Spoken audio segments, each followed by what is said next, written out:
Hello motivated people, welcome back to my channel. In this video I want to talk about how I managed to manage Crohn's disease and IBS while being an active mom. So I was diagnosed with Crohn's disease back in 2015 and it was one of the most scariest things that has ever happened to me. And I say that because I am used to always being in control of what happens with my body. I've always been into fitness, into working out, into taking care of myself. So when I came home one day from work, I used to be a CNA, and I came home with a pain in my lower right abdomen, and I thought maybe I pulled the muscle from like lifting a heavy person. The pain did not go away.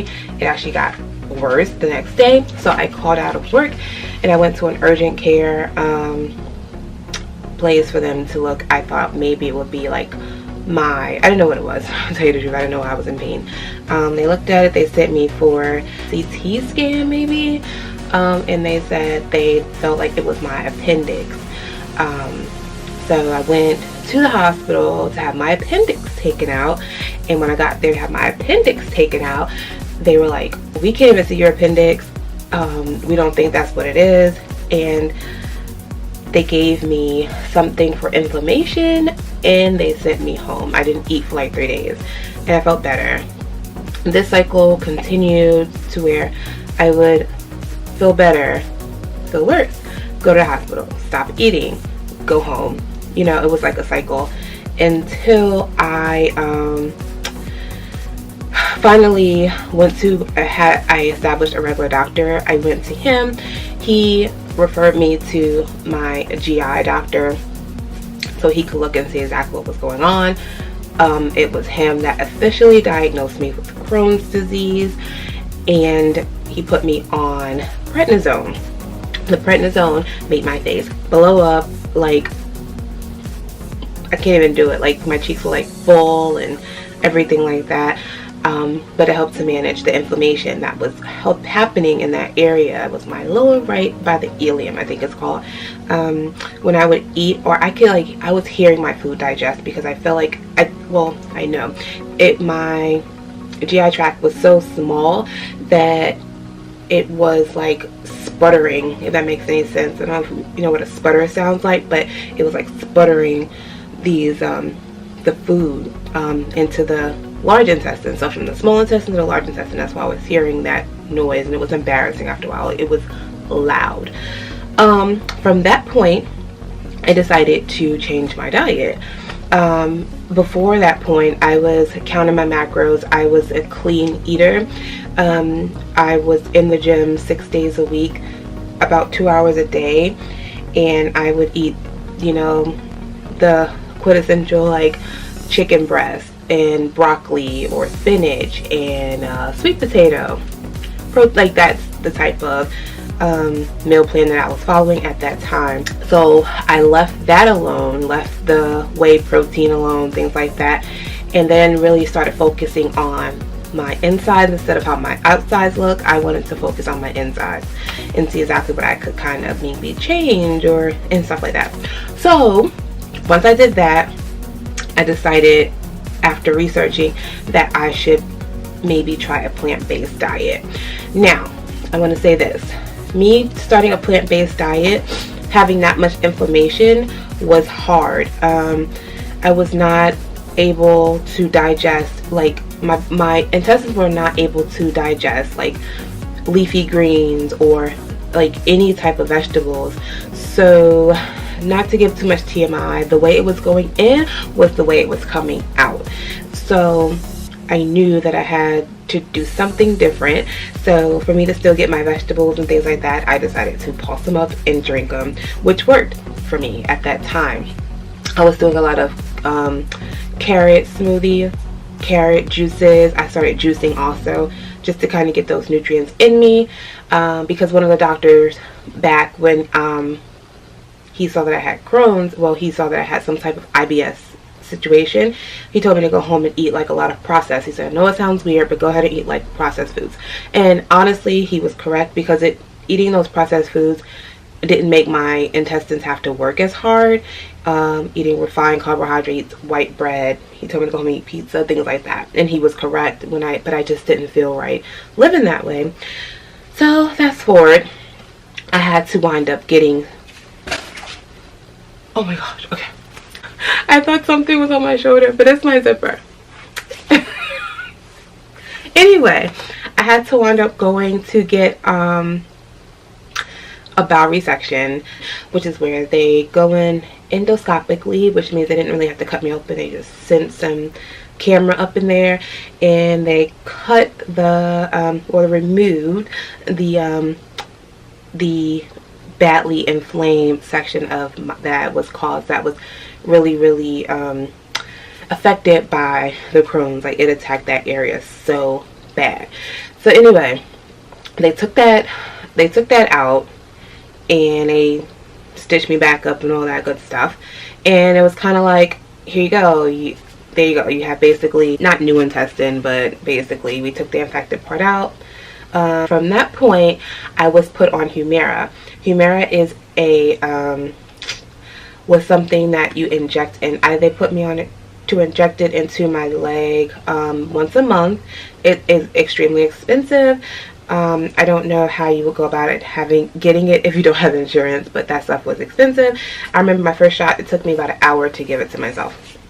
It doesn't hurt, it stings at the site, but whatever. Cons, I'll go into Humira in another video.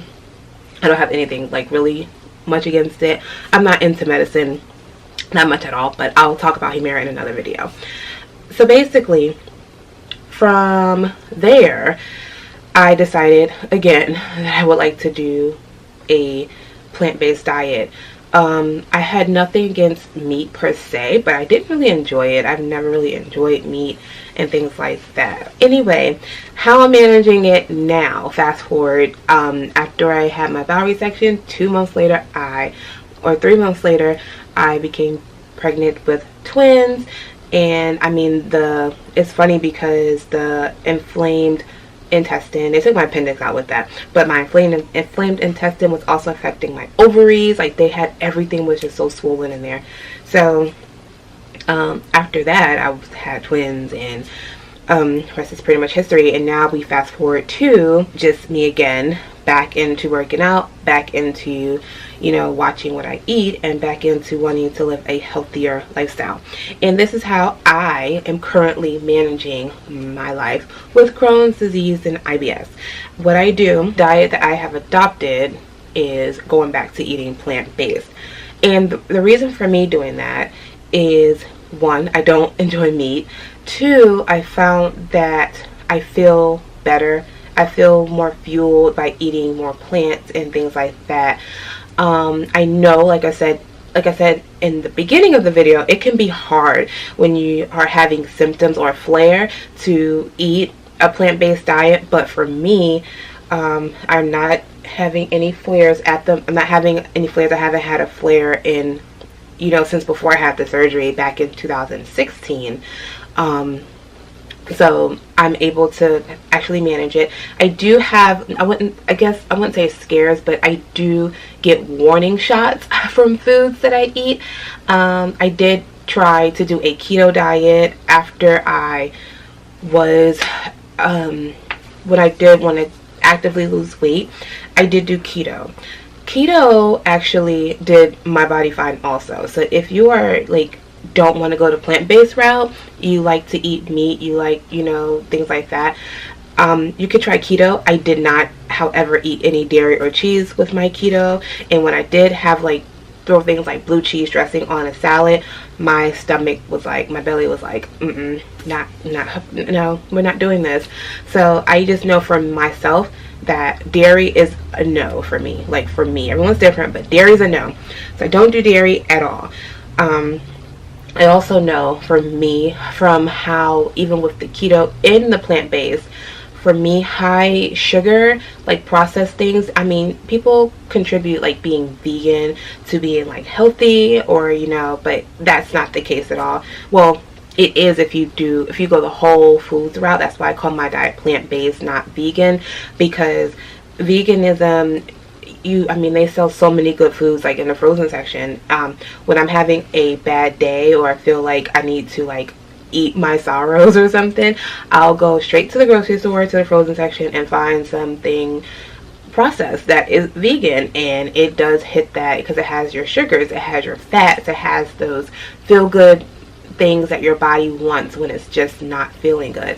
And I feel like those are okay in portions, but my IBS, and I just feel like for me, taking out processed foods and processed sugars, things like, you know, refined carbohydrates, just my body just doesn't like them, and my gut will start to, you know, bubble and things like that. I currently, one thing that strayed me away, and I'm going to end this video really soon because it's going a little longer than I thought, but one thing that kind of strayed me away from doing the plant-based diet was I do not care for beans.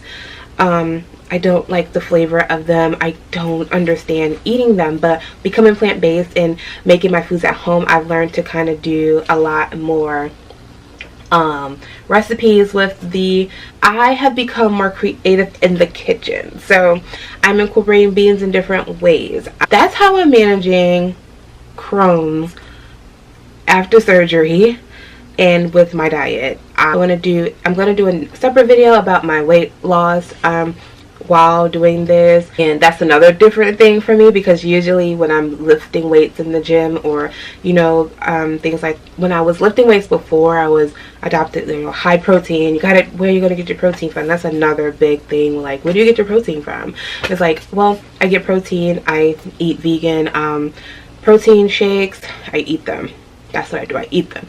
I drink vegan protein shakes, and I just kind of just, like I said, make sure that I'm eating a full diet, not just eating the same things over and over again. And another misconception about the plant-based diet is that it takes forever to make your food. It does not.